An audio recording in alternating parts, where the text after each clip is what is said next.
नमस्कार, मैं हूं सुमैया अंसारी और आप देख रहे हैं यूथ कॉर्नर।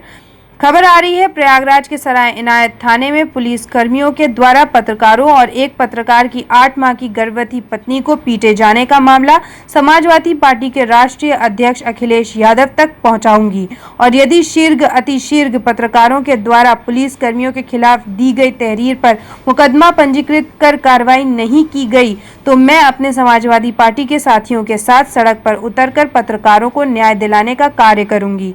उक्त बात इलाहाबाद विश्वविद्यालय की पूर्व छात्र संघ अध्यक्ष, प्रयागराज के शहर पश्चिमी से कैबिनेट मंत्री सिद्धार्थ नाथ सिंह के खिलाफ प्रत्याशी रह चुकी और समाजवादी पार्टी की प्रवक्ता ऋचा सिंह ने प्रयागराज स्थित सिविल लाइंस के सरदार पटेल मार्ग पर मीडिया हब कार्यालय में पत्रकार वार्ता के दौरान कही।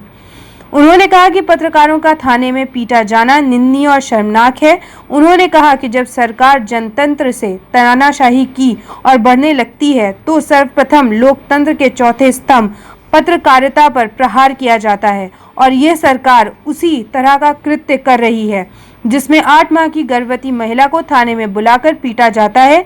इससे भी निंदनीय ये है कि 23 दिन बीत जाने के बावजूद भी आज तक हर फोरम पर यह बात उठाने के बावजूद दोषी पुलिस कर्मियों के खिलाफ अभी तक ना तो मुकदमा पंजीकृत हुआ है ना तो कोई कार्रवाई हो सकी है। उन्होंने कहा कि ये एक बड़ा प्रश्न है कि पुलिस कर्मियों के ऊपर कोई कार्रवाई क्यों नहीं हो रही है। ये सोचने विषय है। आम आदमी, महिलाएं और पत्रकार इस सरकार में पीड़ित हैं और उनको परेशान किया जा रहा है। पत्रकारों के साथ इस तरह की घटनाएं पूरे उत्तर प्रदेश में हो रही हैं। पत्रकारों के द्वारा ये बताए जाने पर कि इस प्रकरण के लिए अपना दल के प्रदेश अध्यक्ष और सोराव के विधायक जमुना प्रसाद सरोज ने प्रयागराज के कमिश्नर को मजिस्ट्रेटी जांच हेतु पत्र लिखा था, परंतु पत्र पर कोई कार्रवाई नहीं हुई। इस पर ऋचा सिंह ने कहा कि भारतीय जनता पार्टी के विधायक और कार्यकर्ता अपनी ही सरकार में अपनी ही एफआईआर नहीं दर्ज करा पा रहे हैं और आए दिन धरना प्रदर्शन कर रहे हैं। उन्होंने कहा कि जो सरकार बेटी बचाओ बेटी पढ़ाओ की बात करती है, उसी सरकार में एक महिला जो 8 माह की गर्भवती है उसको बुलाकर थाने में पीटा जा रहा है। पत्रकारों की सुरक्षा के लिए जारी किए गए मुख्यमंत्री योगी आदित्यनाथ के सर्कुलर पर ऋचा सिंह ने कहा कि उसका पालन क्यों नहीं हो रहा है, इसका जवाब मुख्यमंत्री जी स्वयं दे सकते हैं। उन्होंने कहा कि भारतीय जनता पार्टी को सरकार को समझना चाहिए कि जो जनता कुर्सी देना जानती है वही जनता कुर्सी से हटाना भी जानती है। उन्होंने कहा कि सरकार देश की संवैधानिक संस्थाओं, संविधान और कानून का हनन कर रही है। इसे समाजवादी पार्टी कतई बर्दाश्त नहीं करेगी। विदित हो कि 17 जुलाई घटना के दिन जब मामला प्रयागराज के सिविल लाइंस के सरदार पटेल मार्ग स्थित मीडिया हब का संचालन करने वाले शार्प रिपोर्टर व मानमीत पत्रिका के संस्थापक वरिष्ठ पत्रकार वीरेंद्र सिंह के पास पहुंचा तो उन्होंने दूसरे दिन प्रयागराज के वरिष्ठ पुलिस अधीक्षक अभिषेक दीक्षित व पुलिस महानिरीक्षक डॉक्टर केपी से लगभग 60 पत्रकारों के साथ मुलाकात कर मामले में कार्रवाई की मांग की। तत्पश्चात सीओ फूलपुर को जांच दी गई, परंतु मामले में सीओ फूलपुर उमेश शर्मा के द्वारा लीपापोती की जाती रही। प्रकरण प्रयागराज मंडल के सभी उच्च अधिकारियों के साथ साथ लखनऊ शासन तक पहुंच चुका है। इस प्रकरण में सोराव विधायक मंडल आयुक्त को मजिस्ट्रेटी जांच के लिए व हाईकोर्ट बार एसोसिएशन ने भी उत्तर प्रदेश के डीजीपी को पत्र लिखा है, परंतु कोई कार्यवाही नहीं हो रही है। एक इलाहाबाद में प्रकरण बहुत तेजी से चल रहा है, सोशल मीडिया में, अखबारों में और तमाम लोगों से मालूम चला होगा कि प्रयागराज के गंगा पार में एक थाना है सराय इनायत, वहाँ पर 17 जुलाई को पत्रकारों और एक पत्रकार की पत्नी जो 8 महीने की गर्भवती महिला रही, वहाँ के पुलिस कर्मियों ने बेरहमी से मारा पीटा है। ये शायद आपको जानकारी हो गई होगी। इस संदर्भ में आप क्या कहना चाहती हैं? देखिए, बहुत ही निंदनीय और बहुत ही शर्मनाक कृत्य है कि प्रयागराज की धरती पर इस तरीके की घटना हुई जिसमें एक पत्रकार के साथ ही दुर्व्यवहार नहीं किया गया है बल्कि साथ ही साथ एक गर्भवती महिला के साथ भी दुर्व्यवहार और मारपीट की गई है। मैं स्पष्ट रूप से कहना चाहती हूँ कि जब सरकार जनतंत्र से तानाशाही की ओर बढ़ने लगती है तो सबसे पहले लोकतंत्र के चौथे स्तंभ यानी कि पत्रकारिता के ऊपर हमला करती है और ये सरकार वर्तमान में उत्तर प्रदेश में तानाशाही की तरफ बढ़ रही है और इसीलिए वो लोकतंत्र के चौथे स्तंभ पत्रकारिता को भी समाप्त कर देना चाहती है पत्रकारों के ऊपर जिस तरीके से सराय इनायत थाने में पत्रकार महोदय के ऊपर हमला किया गया, उनको बैरक में रखकर उनके साथ मारपीट की गई, पुलिस वालों ने दुर्व्यवहार किया, उनकी गर्भवती 8 महीने की जो कि गर्भवती थी उनकी पत्नी के साथ दुर्व्यवहार किया, इससे निंदनीय कुछ नहीं हो सकता। लेकिन इससे ज़्यादा शर्मनाक बात इस बात की है कि जब घटना के इतने दिन बीत गए हैं और लगातार हर फोरम पे ये बात चल रही है, तो क्या कारण है कि दोषी पुलिस वालों को अभी तक बचाया जा रहा है? उनके ऊपर एफआईआर दर्ज करके जांच की जानी चाहिए थी, लेकिन मेरे संज्ञान में अभी तक शायद ये है कि एफआईआर नहीं दर्ज हुई है। तो जब तक एफआईआर ही नहीं दर्ज हुई है तो मैं बड़े आला पुलिस के अधिकारियों से पूछना चाहती हूँ कि बिना एफआईआर दर्ज करे आप जांच कैसे करेंगे? या कहीं ऐसा कुछ है कि पुलिस विभाग अपने ही जो उसका कुशासन है उसके ऊपर पर्दा डालने के लिए अपने ही पुलिस वालों के ऊपर एफआईआर लिखने से बच रही है? आज आम आदमी परेशान है, महिलाएं परेशान है, लड़कियां परेशान है, पत्रकार परेशान है। तो यह बेहद शर्मनाक बात भी है और सरकार को इसके ऊपर तत्काल दोषी पुलिस वालों के ऊपर कार्रवाई करनी चाहिए, वरना हम तो इस मुद्दे को सड़क पर उठाएंगे ही उठाएंगे, लेकिन जनता भी सरकार से जवाब देगी। मैं आपको बताना चाहूँगा 60-65 पत्रकारों का समूह एसएसपी इलाहाबाद से मुलाकात किया। उन्होंने कहा मैं कार्रवाई कराऊंगा। कार्रवाई के नाम पर सिर्फ एक काम उन्होंने किया कि आकाश राय जो दोषी थे, उनके साथ कौशलेंद्र दुबे थे, थाना अध्यक्ष और अन्य पुलिसकर्मी भी थे, उन्होंने सीधे क्या किया कि रूटीन वर्क में रूटीन जो प्रोसीडिंग होती है उसके तहत को लाइन हाजिर कर दिया, एफआईआर दर्ज नहीं कराया। क्या ऐसा कोई CrPC IPC police regulation act में है कि हम दोषी हैं, हम पीड़ित हैं, हम परेशान हैं, हम एप्लीकेशन लेके जा रहे हैं, हमारा एफआईआर भी दर्ज नहीं हो रहा है, उल्टा हमें मारा जा रहा है?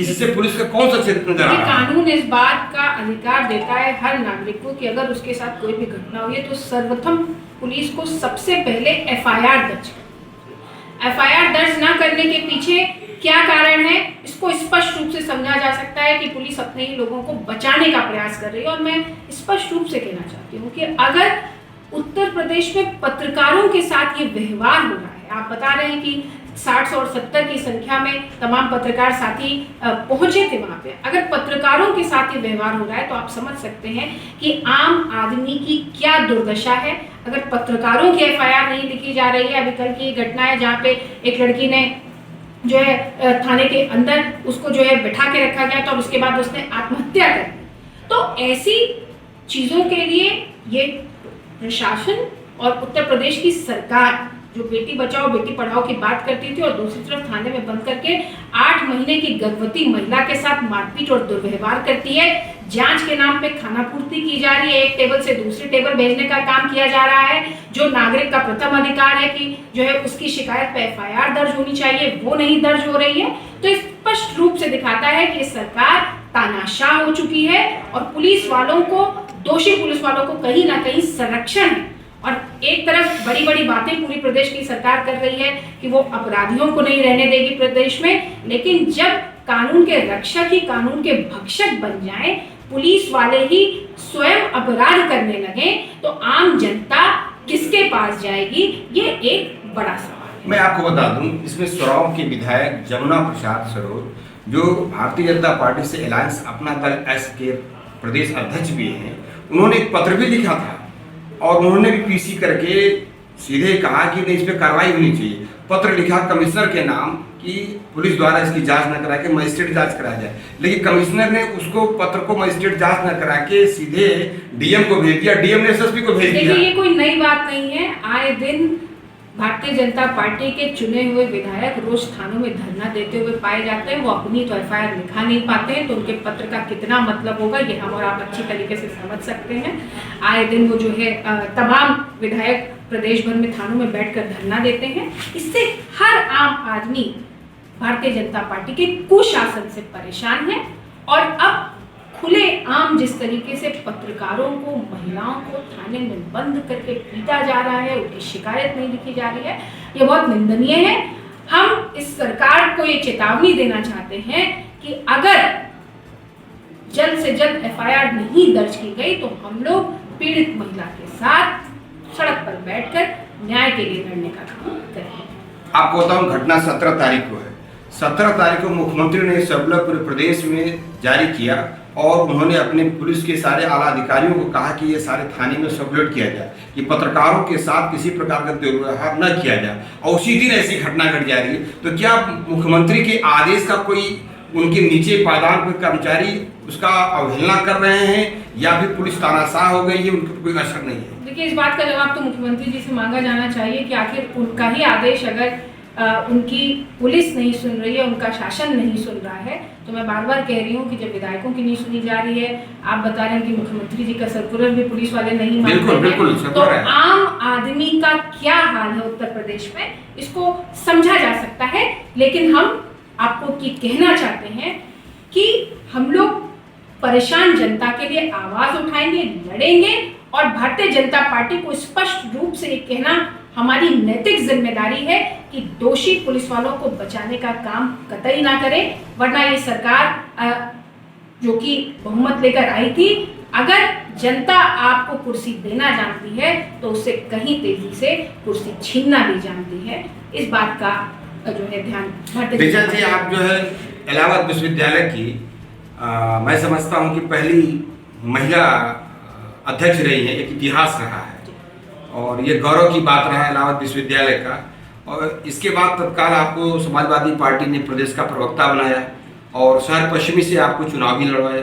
वो दुर्भाग्य रहा कि आप चुनाव हार गए, लेकिन आप एक महिला होने के नाते, एक महिला के साथ और पत्रकार के साथ जो घटना घटित हुई है, क्या इस मुद्दे को लेकर अपने राष्ट्रीय अध्यक्ष या उनके पत्नी जो डिम्पल यादव, इस पर भी आप पत्र लिखकर संज्ञान में डलवाने का कार्य करेंगे आप? बिल्कुल, मैं अपनी पार्टी को पत्र लिखूंगी, मैं अपने राष्ट्रीय अध्यक्ष माननीय अखिलेश यादव जी के भी संज्ञान में इस बात को डालूंगी, मैडम के भी संज्ञान में इस बात को डालूंगी। और मैं आपको बता दूं कि समाजवादी पार्टी, हम लोहिया जी को मानने वाले लोग हैं जिन्होंने बार बार ये कहा है, और समाजवादी पार्टी महिलाओं के सम्मान को सर्वोपरि मानती है।